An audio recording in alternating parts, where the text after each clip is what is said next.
Say more about the the the the power of setting ambitious goals. It's everything. It's everything. And maybe I'll start at the top. So when I evaluate leaders in the top 50 or 100 leaders in our organization, we have 100,000 people. David, I use a two-dimensional grid. On one axis, I have personal ambition, and on the other axis, I have organizational ambition. And what I'm looking for is both. But particularly, I need to see organizational ambition. We have many leaders who show personal ambition for title, for status, for power, for money, but some of them don't show organizational ambition. And those are the ones who tend to be a problem in the organization. Their status, their blockers, their silent blockers is about them. They want to get ahead. They're protective. They're not confident at times. They present a challenge. Ideally, you need both. To take on organizational ambition, you need some personal ambition to take risk.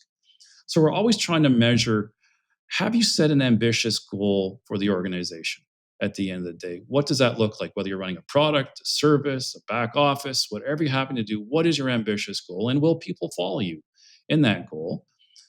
It's okay to have organizational ambition, but lower personal ambition. It means I don't necessarily want to be CEO. Maybe I don't want to be on the group executive, but I want to be part of a team that's high performing, that stretches itself. That's fine too.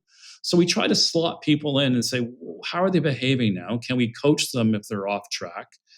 But when we think about setting organizational ambition, it's critical to getting ahead in our organization. And then we have to coach down. It's so easy to fall back into, let's play it safe. Let's set a budget or a target that we know we can meet because I don't want to fail. And that is not good at the end of the day. So when people set budgets and then we rate it after, well, what's that? We have a note. Did you set an aggressive target or did you set a safe target? And if you beat the safe target, maybe that's not good enough. If you miss the aggressive target, that still might be better.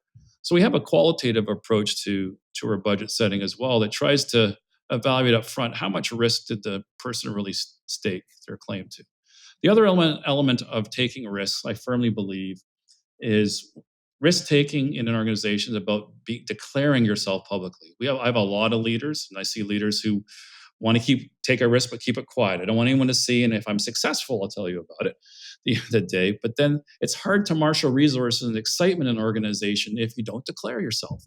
So I really push my leaders, and we're going to have an investor day in 10 days, and each one of my leaders can get up and declare themselves publicly in front of investors.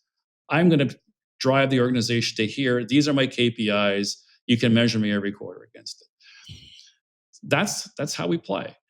And I think declaring yourself is another element of ambition and of taking risks. So we push our leaders to say, I'm going to do this. And that's what I've done my whole career. Whatever role I took on, I started by saying, okay, took the credit card business. We're third largest credit card business in the country. I said, we are going to double this business in 3 to 4 years.